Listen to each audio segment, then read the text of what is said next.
जीवन करो उज्जवल नव ज्योति बरहे धरती करो निर्मल भरे मेरा रहे जीवन करो उज्जवल नव ज्योति बरहे दुखी जनों की सेवा हम करें दुखी जनों की सेवा हम करें दलितों को गले लगा दे दलितों को गले लगा दे शांति कर शांति बरहे जीवन करो उज्जवल नव ज्योति बरहे शांति कर शांति बरहे जीवन करो उज्जवल नव ज्योति बरहे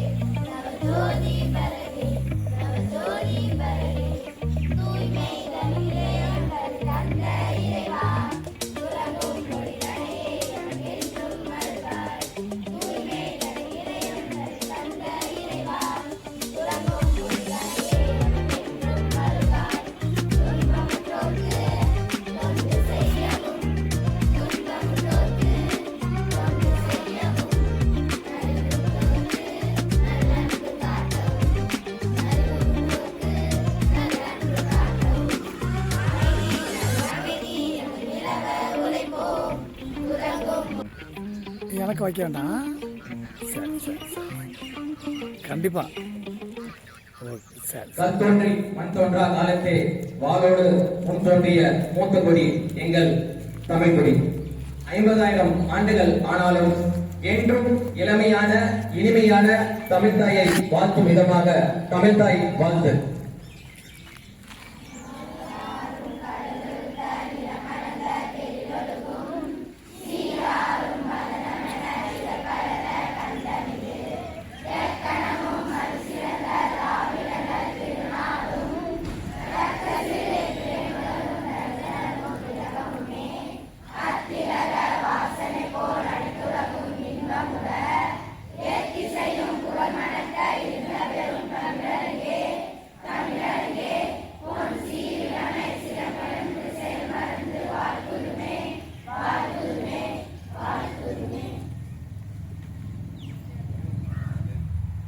என்றன் பள்ளி என்னை உயர்த்துக என்னால் உயர்க என்ற மந்திர சொல்லை மாணவர்களின் மனதில் பதிக்க செய்த தன்னையில்லா தலைமை ஆசிரியர் அவர்களை வரவேற்க அன்புடன் அழைக்கிறோம்.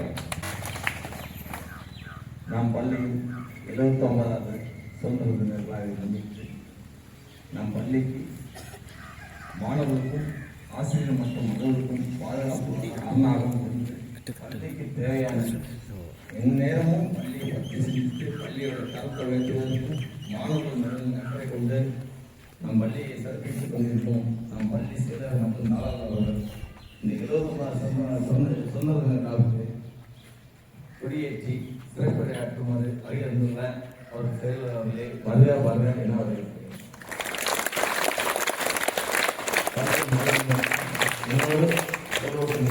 ஒரே கோட்டில் பயணிக்கும் இருபால் ஆசிரியர்கள் மக்களுக்கும் அலுவலர் அவர்களையும் வருக என வரவேற்கிறேன்.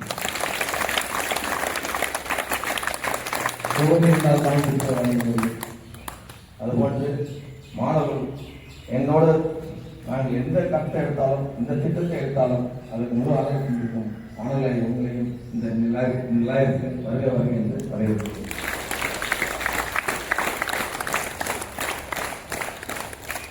இந்த நிகழ்ச்சிக்கு மாணவர்களுக்கு பிறந்த நாள் முன்னிட்டு நாங்கள் எங்களுடைய பங்கை அளிப்போம் அப்படின்னு ஒரு கிட்டத்தட்ட அனைத்து 300 மாணவர்களுக்கும் கேசரி செய்து அந்த பிறந்தநாள் வாழ்த்துக்களை தெரிவிக்க அவங்களுடைய பேரண்ட்டுக்கும் நான் பள்ளி சார்பாக அவர்களே வருக என்று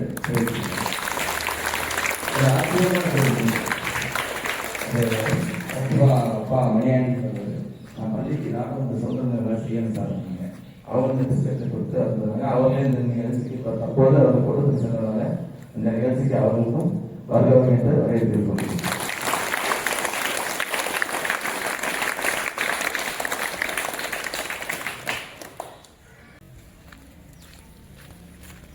தேசிய கொடியை ஏற்றி வைக்குமாறு அவர்களை அன்போடு கேட்டுக்கொள்வோம்.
அனைவரும் அப்படியே அமருமாறு என்றால் அது மருத்துவர்கள் தான். தனது வீட்டில் 2 மருத்துவர்களையும் தன்னுடைய பள்ளியில் 100க்கும் மேற்பட்ட மருத்துவர்களையும் உருவாக்கும் நோக்கோடு என்றும் சிந்தித்துக் கொண்டிருக்கக்கூடிய, என்றும் தொலைநோக்கு பார்வையோடு சிந்தித்துக் கொண்டிருக்கக்கூடிய நம் பள்ளி செயலரை சிறப்புரை வழங்குமாறு அன்புடன் கேட்டுக்கொள்கிறேன்.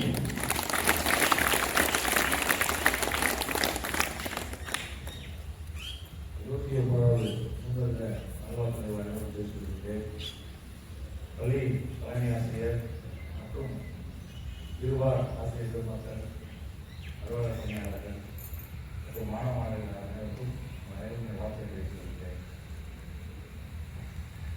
ஏற்கனவே நம்ம இந்த பள்ளியில் உள்ள இந்த இடர்பாடு, இந்த இடர்பாடு மூலமாக இந்த வருடம் ஒரு 10 நாளைக்கு தான் நம்ம பள்ளியில் இருந்த கருப்பையா அவங்களுக்கு பணி உத்தரவு கொடுத்தது. எல்லாரும் அவங்களுக்கு பாராட்ட தெரிவிங்க.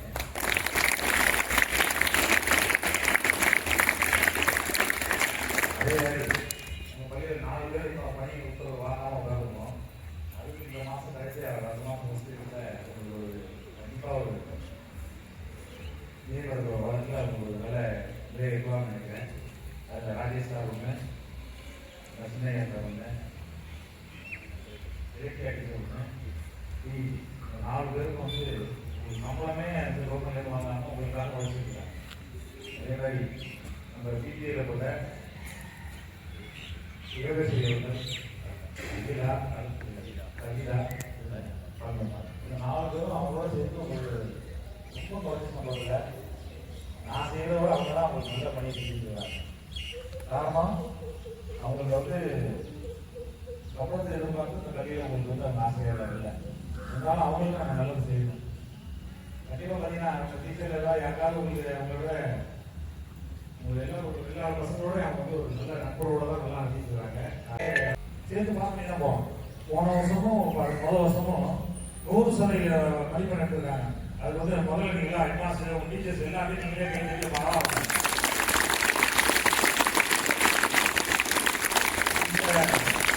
பார்த்தீங்கன்னா ஒரு ஏற்கனவே பழைய மாதத்துக்கு சரி பண்ணி நல்லா கொண்டு வந்துருக்கோம். வருஷம் நம்ம போன வருஷத்துக்கு முதல் வருஷம் வாங்கினது ரொம்ப எல்லாருமே நம்ம அப்ரிசியேட் பண்ணுறாங்க. அது காரணம் என்ன? நீங்கள் 9th 10th நீங்கள் எல்லாரும் ஆசிரியர்களுக்கு உதவி அவங்க ஒரு நடிகர்கள்லாம் உங்களுக்கு தப்பாக கூட தெரியும். என்ன சார் இப்போ 10th படிக்கிற பார்த்தீங்கன்னா ஒரு 10 கிளாஸ் பசங்க என்ன போகிறாங்க வீட்டுக்கு போக முடியல. ஒரு வருஷம் நீங்கள் சப்போர்ட் பண்ணுங்க, வாழ்க்கையில் கொண்டு போகலாம். ஆகியோட செஞ்சாங்க கேட்டு அதே மாதிரி நடத்திங்கன்னா நீங்கள் அச்சீவ் பண்ணி போகலாம். நம்ம பள்ளிக்கூடத்தில் ஃபேஸ்புக்கில் போட்டு அமெரிக்காவுக்கு பேசுகிறாரு போன மாதம் ஒரே ஒரு பள்ளியில், அது ஒரு கிராம சூழ்நிலையில் ஒரு பள்ளியில் 420 மார்க் எடுக்கிறதுங்கிறதே பெரிய விஷயம் சார் அப்படின்னு. இந்த வருஷம் நம்மளுக்கு அந்த மார்க் வந்துருக்கும். காரணம் இது பள்ளிகளுக்குள்ள போட்டி பொறாமைங்கிற ஒரு இதில் நம்ம பள்ளிக்கூடத்து வருஷம் மார்க் கொஞ்சம் குறைஞ்சது காரணம் எக்ஸாம் ஆகல ரொம்ப கஷ்டப்பட்டு சொன்னாங்க. நம்ம எல்லாம் அங்கே போய் ஒரு கஷ்டம். ஆனால் நம்ம வரையும் வந்து கஷ்டப்படுவாங்களா பண்ண மாட்டாங்க. அதுக்கு காரணம் நம்ம செட்டு கூட கொண்டு வரணும், பஸ் கொண்டு வரணும். கண்டிப்பாக அடுத்த வருஷம் வர நெல்லியாட்டில் அடுத்த மார்ச் மாதத்துக்குள்ள இந்த பஸ் கொண்டு வரணும். என்னால் வந்து அவ்வளோ வேலையை பார்த்துருக்கேன். அப்ரூவ் வாங்கிட்டு நாங்கள் அதை வச்சு கட்டாமல் தான் உட்காந்துருக்கேன். அது வந்து உங்கள் அம்மா அப்பாடெல்லாம் சொல்லுங்கள். இந்த மாதிரி பள்ளி நிர்வாகத்தால் அந்த பஸ் கொண்டு வரல பக்கத்தில் உள்ள பள்ளிக்கூடம் வந்து 2 பேரும் ஆரம்பம். இப்போ வந்து நம்ம ஸ்கூலில் வந்து ஏற்கனவே அந்த மினிஸ்ட்ரிக்கு உள்ள லோக்கல் மினிஸ்டர் வந்து என்ன பண்ணாங்க, ஒரு கேம்ப் நடந்தாங்க. அதை பார்த்து நம்ம ஸ்கூலில் அப்ரிசியேட் பண்ணாங்க. இப்போ ரீசெண்டாக போய் அவங்க கொடுத்தோம். இப்போ நம்ம பொம்பளை பசங்களுக்கு வந்து வெட்டி பார்க்கணும் ரொம்ப ஒஸ்டாக இருக்குது. ரொம்ப மனசே கஷ்டமாக இருக்குது. ஆக்சுவலாக பள்ளிக்கூடம் நான் வாங்கினது காரணமே பாத்ரூம் இல்லை அப்படின்னு சொல்லி தான் அந்த பிள்ளைங்க கஷ்டப்பட்டு தான் பண்ணேன். அதில் ஒரு 10 வருஷம் கூட வேலை செய்ய பண்ண முடியல. இதெல்லாம் தனித்தனி பாத்ரூம் வேணும், ஒரு 30 வேணும் எல்லா பசங்களுக்கும் சரி அப்படின்னு சரி இருந்ததுன்னா தனியே பாத்ரூம் வந்தால் சார் நான் வெட்டி வச்சுருக்கலாம். வேலை இருந்துச்சுன்னா அந்த பசங்களுக்கு ஒன்று கஷ்டம் இல்லாமல் இருக்கும். அதை வந்து இப்போ வந்து ஒரு 8 படி கட்டி கொடுக்குறேன்னு சொல்லியிருக்காங்க. அது வந்து அவ்வளோ பார்த்துட்டு இருக்காங்க. அது கூடிய விரைவில் முதல்ல பொம்பளை மட்டும் பண்ணுவோம். அவங்களுக்கு தான் மெயின் ரொம்ப கஷ்டம். இந்த 7 லேப் பசங்களுக்கு ரொம்ப கஷ்டமாக இருக்குது. அவ்வளோ 8 லேப் கட்டி கொடுக்குறதா சொல்லியிருக்காங்க. அதனால் அதை ஊட்டி கொடுத்துருக்காங்க. அதை செஞ்சுருவோம். அதோடய ஒரு அடுத்த மாதம் வந்து நம்ம ஸ்கூல் ஒரு ரூபா கூட நான் சம்பளம் வாங்காமல் கிட்டத்தட்ட நம்ம ஸ்கூலுக்கு வந்து 3 வருஷத்துக்கு மேலே வேலை பார்த்தாரு. அவரும் அவருடைய தரத்தை மேம்படுத்திக்கணும். கருத்துதான் நான் கேட்குறது என்னன்னா, இந்த பள்ளிக்கூடத்துக்கு வந்தால் இந்த பள்ளிக்கூடத்தில் எப்படி நடந்துறாங்க நம்மளும் அந்த தரத்தை மேம்படுத்திக்கணும். நம்ம பெரியாருன்னு யாரையும் சொல்லக்கூடாது. நம்ம சாதாரண ஆள் தான். அதுமாதிரி யாரும் சாதாரண ஆள் தான். அது மாதிரி யாரையும் சொல்லக்கூடாது. உங்களோட திறமை நீங்கள் வளர்த்துருந்துச்சுன்னா நீங்கள் பெரிய லெவலில் வரணும்னு நான் வேண்டிக்கிறேன். போல நன்றி. கருத்துதானிக்கு முதல்ல அவருடைய பள்ளிகளுக்கு அதே மாதிரி நீங்கள் எல்லாம் வந்து அடுத்தது என்ன சொல்லணும்னா மற்ற 4 பேர் இருக்காங்க.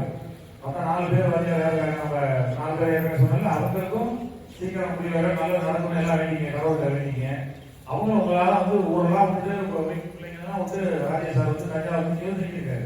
அதே மாதிரி சின்னஞ்சாமி சார் இன்னும் கூட இணைக்க கூட என்னுடைய ஃப்ரெண்டு அவங்க அப்பா என்னோட க்ளோஸ் படித்தவங்க. அதனால் அவங்க எந்த எதிர்பார்ப்பும் அவங்களுக்கு வந்து அவங்களுக்கு பாடம் சொல்லி கொடுத்துருக்காங்க. அதனால் நீங்கள் முதல்ல டீச்சரை கற்றுக்கணும். டீச்சர் தனியை கற்றுக்கணும். உங்களோட டீச்சர் சொன்னாரு இது பண்ணாலும் செய்யக்கூடாது. உங்களை எது நல்வழிப்படுத்துறது அதே சொல்றாங்க. இங்கே நீங்க சரியா வைக்கணும், வெளியே போய் சரியா போகணும். அதனால சில இது உங்களுக்கு இடப்பாடு இருக்கும். சாப்பிட சொல்லுங்க வந்து அதில் கஷ்டம் இருக்குதா அப்படின்னா தனியாக என்ன சொல்லுங்க. அவங்க கண்டிப்பாக எதெல்லாம் நீங்க ரெடியா இருக்காங்க. இப்போ நான் முடியல வந்தீங்கன்னா இந்த ஆண்டு மாதிரி வரணும்னா நான் ஏதாவது வந்து செய்யமான்னு கேட்பேன். நம்ம எதையுமே செய்யறதில்லை. நான் வந்து ஒரு விருந்தாளிகளே எடுத்துட்டு போயிருக்கேன். காரணம் எனக்கு அந்த 40,000 பேசுவாங்க. அவங்களால இந்த கஷ்டம் போட்டுக்கூடாதுன்னு சொல்லி பண்றாங்க. முடிஞ்ச அளவுக்கு அவங்க எவ்வளோ குறைச்ச செலவில் அவங்க நல்லா படிச்சு போடுவாங்க. இங்கிலீஷ் மீடியத்தில் உள்ள பசங்களும் அவங்களுக்கு ஒரு தனியாக கொண்டு வந்திருக்காங்க. ஒரு புதுசாக 4 பேர் டீச்சர் போட்டுருக்காங்க. அதெல்லாம் கொஞ்சம் குறை தான் சொல்லுங்க. குறை என்ன சொன்னால் அது 20 இருக்கும். ஃபேனை பொறுத்தளவுக்கு சின்ன கிளாஸ் ரூம் தான் 2 ஃபேனு, பெரிய கிளாஸ் ரூம் தான் 4 ஃபேனு. கண்டிப்பாக ஒரு 1 மாதம் 2 மாதம் 1 மாதத்துக்கு நான் அதை டிஃபரெண்ட் சொல்லிடுறேன். மற்றபடி டிவி 4 டிவி அதே பார்க்க சொல்லிடுறேன். வேற என்ன குறைனாலும் என்ன சொல்லலாம். அப்படி நம்பர் உங்களுக்கு ஆல்ரெடி எல்லாமே இருக்கு. இந்த வருஷம் வந்து வாட்ஸ்அப் அந்த கிளாஸ் வைஸாக பிரிச்சிருக்காங்க. ஏதாவது உங்களுக்கு சொல்லியிருந்தாங்க இல்லை சரி அப்பா அம்மா எல்லாம் பார்க்குறாங்களா? என்ன சொல்றாங்க? என்னடா ஸ்கூலுக்கு மெசேஜ் அனுப்பிட்டு சொல்றாங்களா? பார்க்கலாம். யாருல போடலாம் அப்பா அம்மா உங்களுக்கு போடலாம். நீங்க பார்த்துருக்கீங்களா? என்ன நடக்குது கவனிச்சுட்டு வரீங்களான்னு கேட்குறேன். அவரே யூஸ்ஃபுல்லாக இருக்காது. அது தொடரலாம் அந்த மாதிரி செய்யலாம்ல. அதில் ஏதாவது உங்களுக்கு இருக்குன்னு சொல்லுங்க. வருஷம் வருஷம் 2 வருஷம் 10th படிக்கிற வருஷம் போது கேள்வி என்னன்னா இந்த கோயிலுக்குள்ள போகிறேன், காவல் இருக்கிறேன், அது மாதிரி கொட்டை போட போகிறேன். அதுக்காக நான் வந்து பள்ளிக்கூடத்துக்கு லீவ் போடுறேன் போடக்கூடாது. லீவ் போட்டால் நீங்கள் கண்டிப்பாக எக்ஸ்பிளேஷன் கொடுக்கணும். அப்படின்னா அவங்க இருக்குவோம். நான் வந்து வேற சொல்லி அனுப்புகிற பாதி பேரை நீங்கள் சேர்த்தது காரணம்னா உங்களை ஓரளவு கொண்டுட்டு வந்தது தான் பண்ணணும். நீங்கள் வந்து ஒத்துழைப்பு கொடுத்தீங்கன்னா 3% வாங்கி நாங்கள் பேர் வாங்குற வேலை உங்களை போய் கேட்குறேன். முடிஞ்ச அளவு 100 பேரையும் பாஸ் பண்ண வைக்கணும். எத்தனை பேர் எடுத்துட்டு ஒரு பாஸ் பண்ண வைக்கணும் நோக்கம். அது எல்லாருக்கும் ஒத்துழைப்பு கொடுங்க. மற்றபடி அடுத்த மாதம் மீட்டிங் போடுறோம். அதில் கண்டிப்பாக 1 மணிக்கு மேலே வேலை விடுறதுக்கப்புறம் அப்பா அம்மா வந்துருங்க. 2 பேரும் வந்துருங்க. அவங்களுடைய அறிவுரை இருக்கும். அதை செஞ்சுக்குவோம். இப்போ எனக்கு மனசில் பண்ண சொல்லுவேன். இப்போ 6, 7, 8 இந்த 3 பசங்களுக்கு கவர்மெண்ட் சொல்கிறாங்க. ஒரு நாள் மட்டும் போட்டு இந்த 9th 10th உள்ள பசங்களுக்கு நம்ம கொடுக்கலாம். அப்படின்னு ஒரு ரெக்ரூட் தரோம். அது என்னன்னா ஒரு 700 செலவாகும் ஒரு வருஷத்துக்கு 700 வரும். அது வந்து ஒரு அப்பா அம்மா நிறைய வரும். அவங்க வேணாம்னா வேணாம், எல்லாமே ஒரே யூனிஃபார்ம் ஒரு மாதிரி இருக்கணும் சார். ஏன்னா அவங்க மட்டும் ஒரு கலர் யூனிஃபார்ம் கொடுக்குறாங்க. கவர்மெண்ட் கொடுக்குற ஒரு யூனிஃபார்ம் ஒரு நாள் மட்டும் போடும், ஒரு நாள் போடலாம். இது முதல்ல வந்து போயிடும். அதனால அடுத்த மீட்டிங் முன்னாடி எல்லாருக்கும் ஒரு சார் பண்ணி கொடுக்குறேன். அவங்க அப்பா அம்மாட்ட இந்த 6, 7, 8, 3 கிளாஸ்ல ஸ்டூடெண்ட்ஸ் அவங்க ஃபாதர்கிட்ட நோட்டிஃபிகேஷன் வாங்கிட்டு இந்த மாதிரி எங்களுக்கு மாற்றலாம், எங்களுக்கு அட்மிஷன். அது இந்த வருஷம் கிடையாது, அடுத்த வருஷம். இந்த வருஷத்துக்கு நாங்கள் யாரும் கஷ்டப்படுறாங்க. ஏன்னா அந்த போட்டு பாருங்க வச்சிருக்கோம், அதுக்கு அதை வந்து ரிலைஸ் பண்ணிக்கிறாங்க. அதனால அடுத்த வருஷத்துல செய்யறோம். அதுக்கு 2 ரூபாய் இப்போ ரெடி பண்ணிடுவோம். +1 வரும்போது அவங்களுக்கு சேர்ந்து வரப்போகுது. அதனால அவங்க சரி பண்ணி இருக்கிறோம். அதனால எல்லாருக்கும் ஒத்துழைப்பு கொடுங்க. எல்லாருக்கும் இந்த 79 வாழ்க்கையில் கேட்டுக்கொண்டு நம்முடைய அட்வான்ஸ் தனிப்பட்ட முறையில் என்னுடைய நன்றி இருக்கிறேன். அதே மாதிரி இருப்பால் ஆசிரியர் மக்கள் ஆர்வப்பட்ட அனைவருடைய நன்றி இருக்கிறேன்.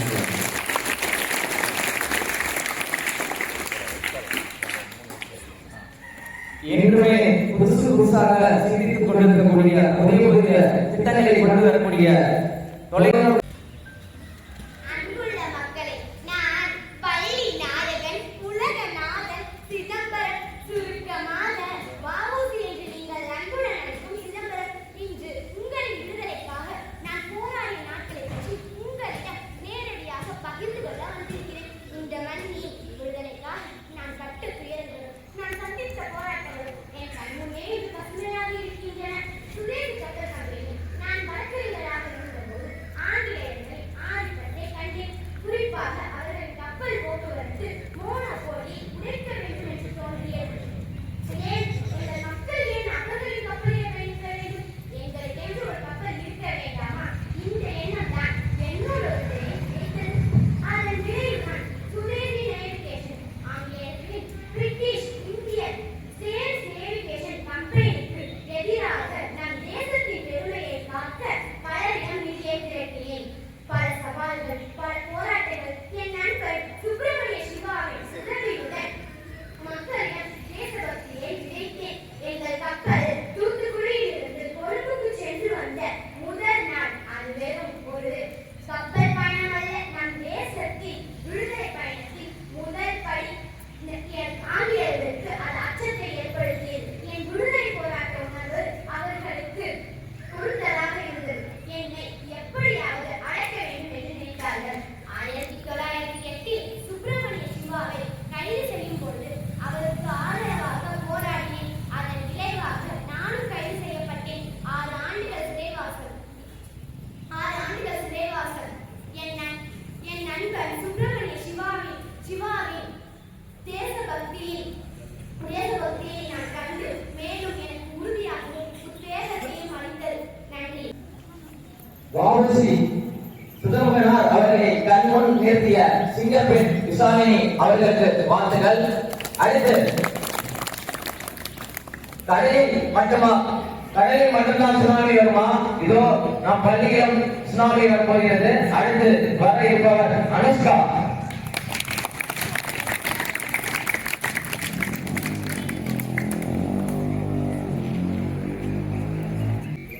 அனைவருக்கும் வணக்கம். நான் திருப்பூர் மாவட்டம் சென்னிமலையில் இருந்து வருகிறேன். என் பெயர் குமரன். உங்களுக்கு புரியும்படி கூறினால் என்னை அனைவரும் திருப்பூர் குமரன் என்றும் கொடிக்காட்டு குமரன் என்றும் அழைப்பர். நமக்கு படிப்பு அவ்வளவாக வரவில்லை. அதனால் என் குலத்தொழிலான நெசவு தொழிலை செய்து எங்கள் குடும்பத்தை நடத்துகிறேன். எங்கு பார்த்தாலும்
வீரக்கொடி. முட்டியில் கூட வெள்ளையன் வரக்கூடாது என்பதற்காக இளம் வயதிலேயே இறந்து போன பாரதியின் கொடி. வ.உ.சி.யின் கப்பலில் கலந்த கடற்கொடி. பகத்தின் மீசையில் முறுக்க காரணமாக இருந்த கொடி. மருது பாண்டியர்களின் ஆண்மை கொடி. டெல்லி சலோ ஜெய்ஹிந்த் ஐந்தடி மனிதன் வெள்ளையை அலற விட்ட சுபாஷின் கொடி. 100 கோடி சொத்திருந்தும் தெருவில் இறங்கி போராடி அங்கிட்டும் இங்கிட்டும் சாயாத நேரான நேருவின் ரோஸ் கொடி. அம்பேத்கரின் அறிவு கொடி. பெயர் சொன்னாலே சும்மா அதிரக்கூடிய இந்தியாவின் இரும்பு மனிதன் சர்தார் வல்லபாய் பட்டேலின் கம்பீரமான கொடி. பெயரிலேயே ஆயுதம் கொண்ட என் பாட்டி வேலுநாச்சியாரின் பெண்ணை கொடி. என் அத்தை குயிலியின் குருதியில் தோன்றிய பசுமை கொடி. என் தாத்தன் காந்தியின் அகிம்சை கொடி. ஆயிரம் வீரர்கள் சித்தமும் ரத்தமும் சிந்தி தோன்றிய புரட்சி கொடி. அக்கொடியை பற்றி ஒரு சில வார்த்தைகள் உங்களுக்காக நமக்காக. கொடி என்பது சுதந்திரத்திற்கு பின் உருவானதல்ல, அதன் பின்னால் நீண்ட வரலாறு இருக்கிறது. 1906ஆம் ஆண்டு கொல்கத்தாவில் ஏற்றப்பட்ட முதல் தேசிய கொடி. பின்னர் பிங்காலி வெங்கையா என்பவரால் வடிவமைக்கப்பட்ட கொடி. இறுதியாக 1947 ஆகஸ்ட் 15 இரவு 12 மணி அளவில் ஏற்றப்பட்டு அரசியல் நிர்ணய சபையால் ஏற்றுக்கொள்ளப்பட்டது. அக்கொடியை நாம் உயர்த்தி பிடிப்போம். நாம் தேசிய கொடியை அவமதிப்பது நாம் உயிரை எடுப்பதற்கு சமம். அழகாய் அன்பாய் நம்மை பார்த்து காட்டா காட்டிக் கொண்டே பறக்கும் தேசிய கொடிக்கு அடிப்போ. அடுத்து பரிசு வழங்குகிறார் அன்போடு பள்ளி செயலரையும் தலைமையாசிரியர் அவர்களை மேடைக்கு அழைக்கிறோம்.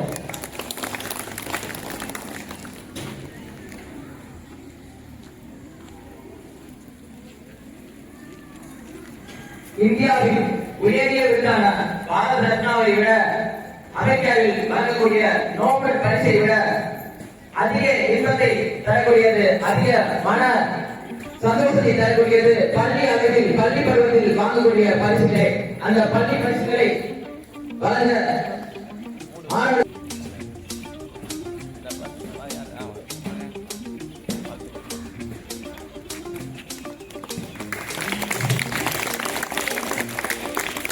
அடுத்து அனுஷ்கா அவர்களை அன்போடு மேடைக்கு அழைக்கிறோம்.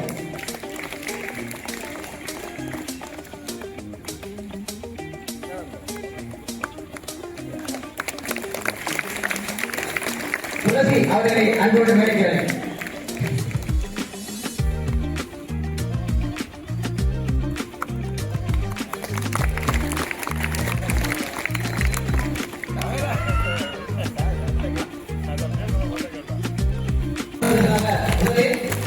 சாய்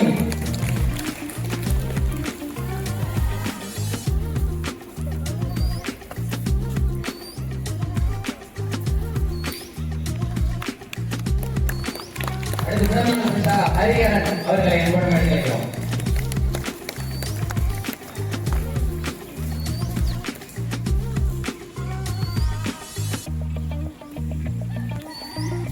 அடுத்து விழாவின் நிறைவாக ரவீந்திரநாத் தாகூர் அவர்கள் எழுதிய அவர்களின் நினைவில் போற்றும் வகையில் நாடுகள் இசைக்கப்பட்டது.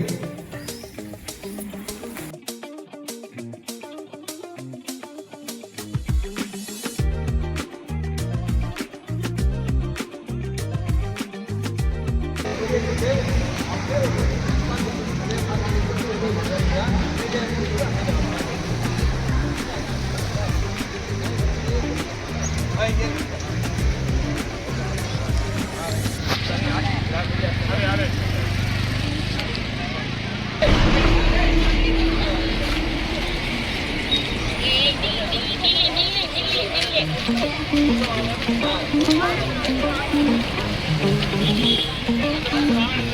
you.